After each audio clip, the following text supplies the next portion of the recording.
ওই সময়ে ব্রিজ ছিল না, পাকা ব্রিজ ছিল না।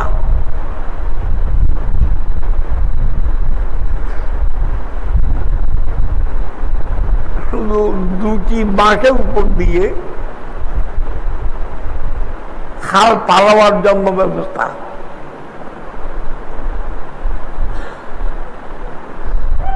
যাকে আমাদের চট্টগ্রামে বলা হতো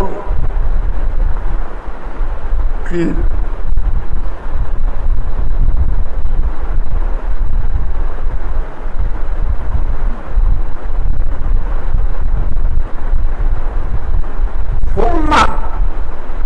ব্রিজ না,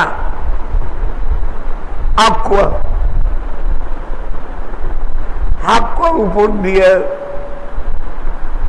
খাল পার হইতেছে, হঠাৎ পা পিছলাইয়া খালে পড়ে গেল।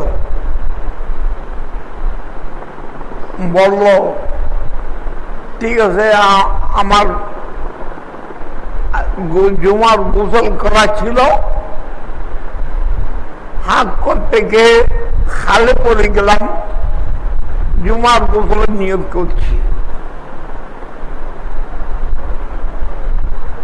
খালে পরে জুমার গোসলের নিয়োগ করা যেমন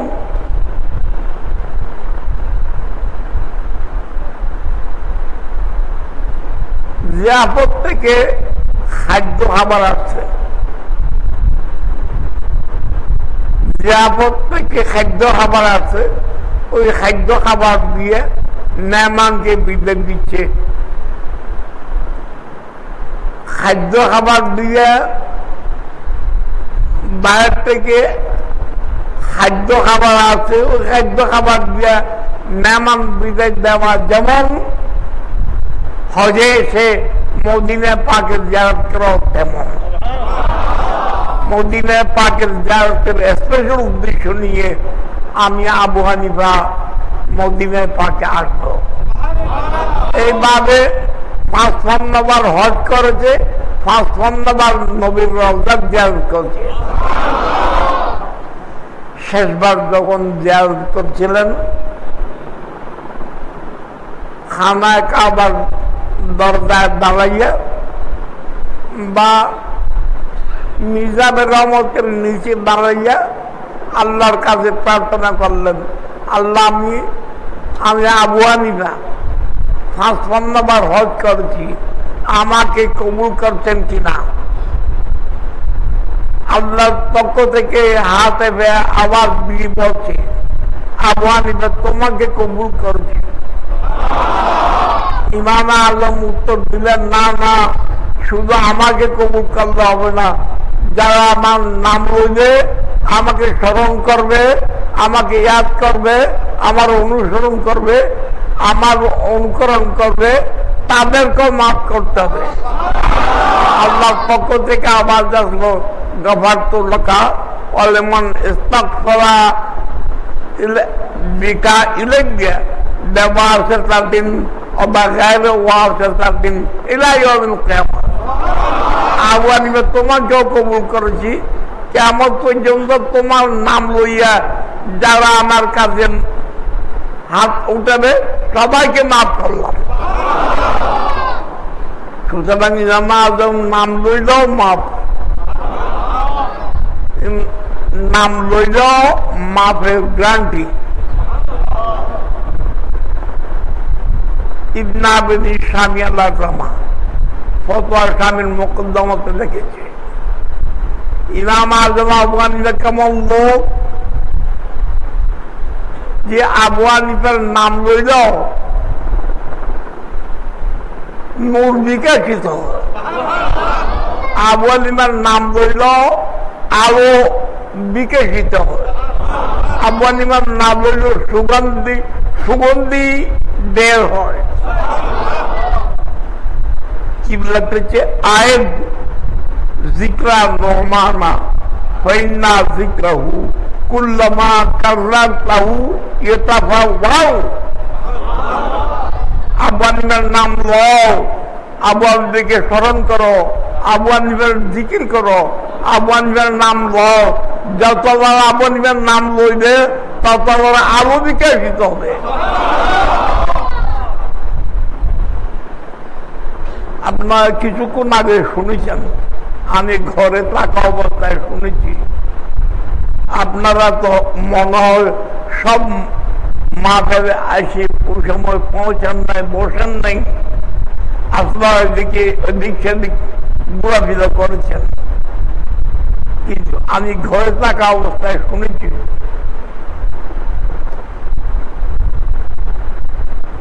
প্রথমবারের শেষবার ইমাম আজম রাদিয়াল্লাহু তাআলা নবীর রওজায়ে পাকের দুয়ারে গিয়ে কসিদার নোমান নামে একটা কসিদা, যেটা এখন আমরা তেলাওয়াত করব, আপনারা সবাই ভক্তি মহব্বত সহকারে হুজুরগণের মুখে মুখে পড়বেন কসিদার নোমান। কসিদার নোমান পরে ইমাম আজম নবীর কাছে নবীকে সালাম জানাবেন। রওজা পাক থেকে আওয়াজ আসছে, সালামের জবাব আসছে, সবাই শুনছে। শুধু ইমাম আজম না, যারা উপস্থিত ছিলেন সবাই শুনেছেন। ইমাম আজমের সালামের উত্তরে আল্লাহ নবী জবাব দিয়েছে, ওয়ালাইকুম আসসালাম ইয়া ইমামাল মুসলিমিন। মুসলমানদের সমগ্র মুসলমানদের ইমাম আবু হানিফা, তোমার সালামের উত্তর আমি দিচ্ছি। তো ওই ইমাম আজমের স্মরণে এই মাহফিল, যিনি শুধু আমাদের ইমাম না, বিশ্বের সমস্ত ইমামদের ইমাম। ইমাম শাফি রাদিয়াল্লাহু তাআলা বলতেছে, ইমাম আহমদ ইবনে হাম্বল রাদিয়াল্লাহু তাআলা বলেছে, ইমাম মালিক রাদিয়াল্লাহু তাআলা বলেছে, ইমাম আজম শুধু এক সম্প্রদায়ের ইমাম না, আমরা সমস্ত ইমামদের ইমাম আজম। সুতরাং আজকে আমরা তার স্মরণে মাহফিল করেছি। ফারুকী সাহেব সংক্ষেপে কিছু বলেছি, সময় অল্প সময়ের মধ্যে মূল্যবান কথা পেশ করেছে। কারণ ফারুকী সাহেব আপন প্রিয় ওয়ালি মোহতারাম আল্লামা নুরুল ইসলাম ফারুকীর মতো পর্যটক তারা পৃথিবী ভ্রমণ করবে। মাত্র 2 মাস আগে আসছে তুরস্ক থেকে। তুরস্কের কথা আপনাদেরকে শোনায় নাই। তুরস্ক থেকে সফর করে আসছে মাত্র 2 মাস, 1 মাস আগে। উনি যা দেখেছে, ভ্রমণে যা দেখেছে ইঙ্গিত করেছে। সৌদি সরকারের মধ্যে, আরব না, বর্তমান সৌদি সরকার এরা আরব নয়, এরা আরবের বাইরের লোক। ইমাম আবু হানিফাকে বিরুদ্ধে কথা বলে। মাওলানা ইরফান, মাওলানা ফারুকী সাহেব ইমাম বাকর রাদিয়াল্লাহু কথা, ইমাম জাফর সাদিক রাদিয়াল্লাহু কথা বলছেন, যারা আহলে বাইত রাসূল সাল্লাল্লাহু আলাইহি ওয়াসাল্লাম, নবীর আওলাদ এবং নবীর আহলে বাইত।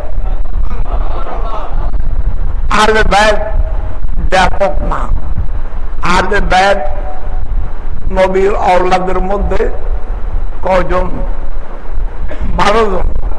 ইসনা আশারা, 12 জনের বংশধরকে বলা হয় আহলে বাইত।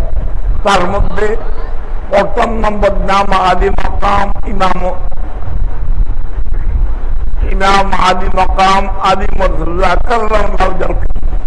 দ্বিতীয় নম্বর ইমাম হাসান মুস্তাফা, তৃতীয় নম্বর ইমাম হোসেন রাদিয়াল্লাহু তাআলা, চতুর্থ নম্বর ইমাম জালালউদ্দিন রাদিয়াল্লাহু, পঞ্চম নম্বর ইমাম বাকির। তাদের সাথে ইমাম আজমের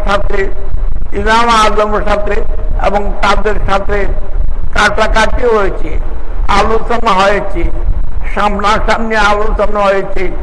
ইমাম আজমের কোন মত, ইমাম আজমের মযহাবের কোন মত কোরআনের বিরুদ্ধে নয়, হাদিসের বিরুদ্ধে নয়। ইমাম আজমের ঘোষণা কি, ইযা কাল হাদিসু ওয়া হুয়া মাযহাবি, যে সহিহ হাদিস সব আমি আবু হানিফার মযহাব। আমাদের মযহাব নতুন কোনো কিছু না, নতুন মত না, নতুন মতামত নয়। আমি আবু হানিফার মযহাব হচ্ছে ইযা সাহাল হাদিসু ওয়া হুয়া মাযহাবি। হাদিস সহিহ বলে যদি গ্যারান্টি পাওয়া গেলে ওইটাই আমি আবু হানিফার মযহাব। সুতরাং ইমাম আজম আবু হানিফা রাদিয়াল্লাহু তাআলার আলোচনা করা বর্তমানে অপরিহার্য, কারণ বিরুদ্ধে আলোচনা চলছে। ইমাম মানা কিছু নয়। এখন তো আমরা মনে মনে ধারণা করি জ্ঞান, আমরা আগের মুরব্বীদের থেকে জ্ঞান বেশি অর্জন করছি, কিন্তু আগের মুরব্বীরা কাকে সত্য মুমিন কিনা, সঠিক ইমানদার কিনা, এটা প্রমাণ করতে গিয়ে কি বলতো, ইসলামের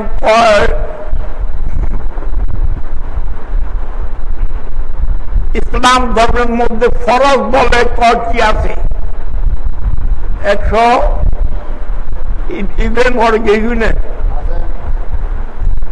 130 ফরজ। একজন ইমানদার মুমিন মুসলমানের জন্য কয়টি ফরজ? 130 ফরজ। জানো আপনারা? জানি না, জানার জন্য আগ্রহ নাই, ইচ্ছাও নাই, চেষ্টাও নাই। একজন মুসলমান হওয়ার জন্য, একজন মুসলমান সত্যকার মুমিন মুসলমান প্রমাণিত হওয়ার জন্য 130টি ফরজ জানতে হবে। তার মধ্যে 4 কুরসি ইব্রাহিম গুমজার, মানে ইব্রাহিম আছে না গুমজার, 4 কুরসি, 4 মযহাব,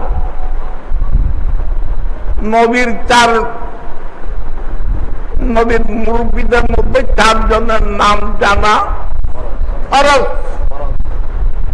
নবীর নাম মুহাম্মদ সাল্লাল্লাহু আলাইহি সাল্লাম, নবীর বাবার নাম আব্দুল্লাহ রাদিয়াল্লাহু তাআলা, নবীর দাদার নাম আব্দুল মুত্তালিব, নবীর দাদার বাবার নাম আব্দে মনাফ, বলো না।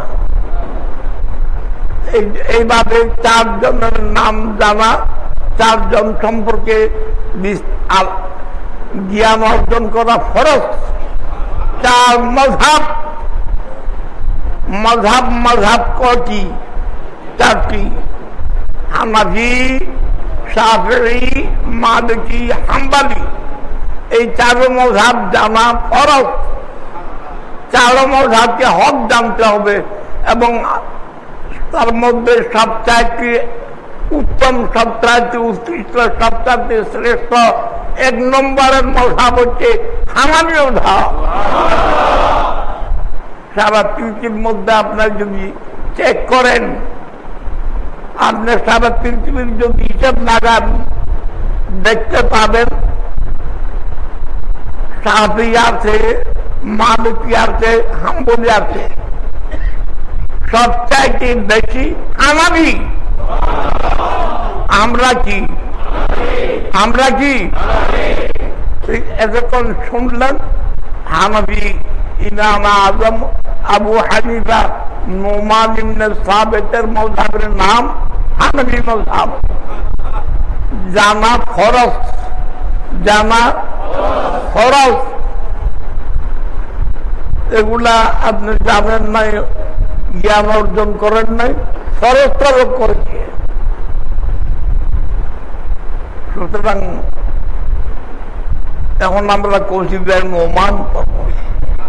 কসিদার নোমানের মধ্যে একজন মুমিন মুসলমান ইমানদারের জন্য কি আকীদা পূরণ করা দরকার, একজন মুমিন হওয়ার জন্য, একজন মুসলমান সঠিক মুসলমান হওয়ার জন্য, একজন সঠিক মুমিন হওয়ার জন্য, একজন মুসলমান সঠিক মুসলমান হওয়ার জন্য কি আকীদা পোষণ করতে হবে, এই কতিবের নোমানের মধ্যে লিখিত হয়েছে। ইমাম আজমের কতিবের নোমান মুমিন মুসলমানদের সঠিক ইমানের মাপকাঠি, সুবহানাল্লাহ, যার নাম কতিবের নোমান। এখন আমরা সবাই মিলে কতিবের নোমান তেলাওয়াত করব। কতিবের নোমানের তেলাওয়াতের পরে আল্লামা ইব্রাহিম আছে না, গুমজার আছে না, নাম যাইবে মনে আবাদ নাই হিসাবে উপস্থিত নাই। মনে ইব্রাহিম আল কাদের মাদ্দাজিল্লাহু সংক্ষেপে কিছু আলোচনা করবে ইমাম আজম নিয়ে। এখন আমি শুকরিয়া আদায় করছি, কৃতজ্ঞতা স্বীকার করছি আমাদের বাড়ির থানার সম্মানিত ওসি মহোদয় জনাব মোহসেন সাহেব কর্মব্যস্ততা সত্ত্বেও, কাজের ঝামেলা থাকা সত্ত্বেও সব বাদ দিয়ে মাহফিলে উপস্থিত হয়ে আমাদেরকে ধন্য করেছে, আমাদেরকে সারা মাহফিলকে আলোকিত করেছে। তার জন্য আমরা শুকরিয়া আদায় করছি। এখন ওসি মোহসেন সাহেব এবং নাম কি তদন্ত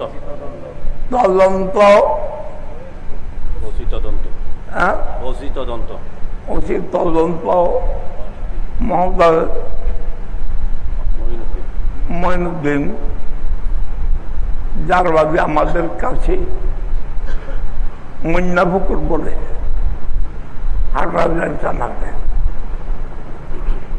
এরা দুজন এখন চলে যাবেন। অন্যান্য যারা আছেন তারা ভক্তি মহব্বত সহকারী বসে থাকবেন। কসিদুল নোমান তারা হবে। ইমাম আজম কে প্রত্যেক রাত্রিতে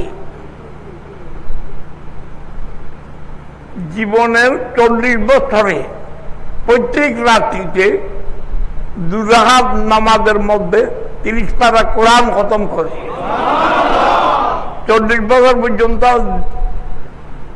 জীবনের 40 বছরের মধ্যে রাত্রিকালে শোয় নাই, বিশ্রাম নেয় নাই।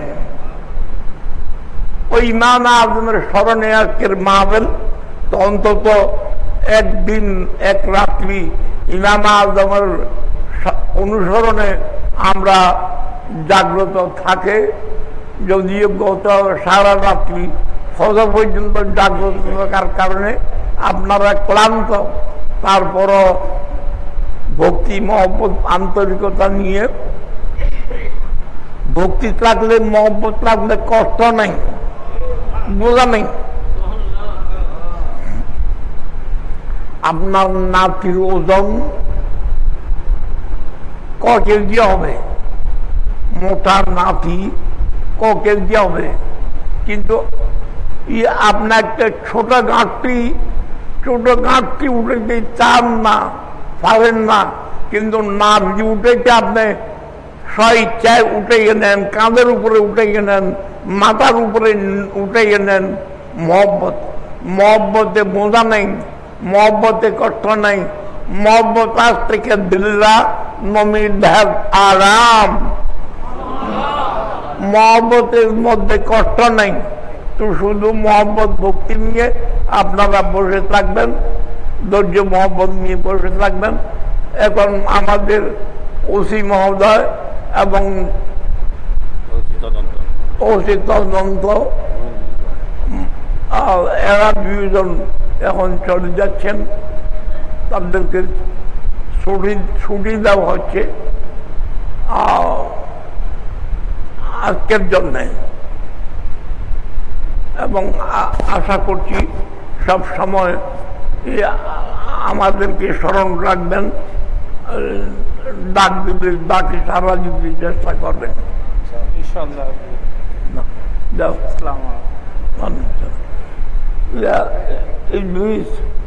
ইবলিস করেন।